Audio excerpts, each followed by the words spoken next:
Hello, I'm Rebecca Baxter and I just wanted to show you how to do a pull to sit with your baby.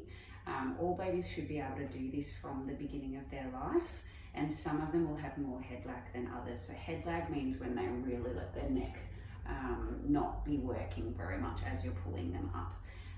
This is really important for breastfeeding and understanding where their head is in space. So it's a really useful thing to do. It's very tiring for them to do when they're very young though. So you would only do this sort of once at a time. So maybe twice in the day in the very early period. And then once they get to about a month old, maybe 3 or 4 times in the day. And then as they get a bit older, then you can start doing it more and more frequently. So every nappy change or something like that. It's kind of like you're learning how to do chin-ups. Like, it's very tiring early on, but as you get better at it, obviously you can go further with it. So what we're going to start by doing is we're going to hold onto our baby's arms. So we've got quite good control of their shoulders and their arms when we're in this position. And then we're very gently, you can see I'm just starting to lift up through the shoulders there. Now what I'm waiting for before I continue the movement is for the baby to start trying to move their arms a little bit.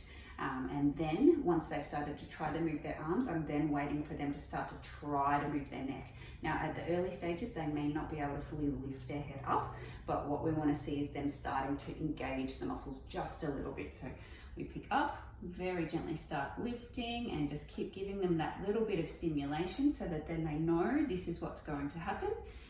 As your baby gets used to it, they'll start to turn on immediately. And so then as they start to try and lift their chin up a little bit, then we start to bring them up. And you can see I'm going nice and slowly. And as they lift up, they come into a sitting position.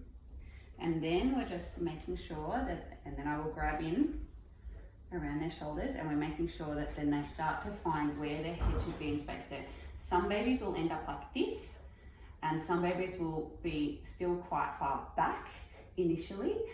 So what you're trying to do is get those shoulders into a nice upright position, so it's nice and easy for that baby to get their head in the right position while they're sitting up. Now this position is excellent again for them to find where their head position should be in space.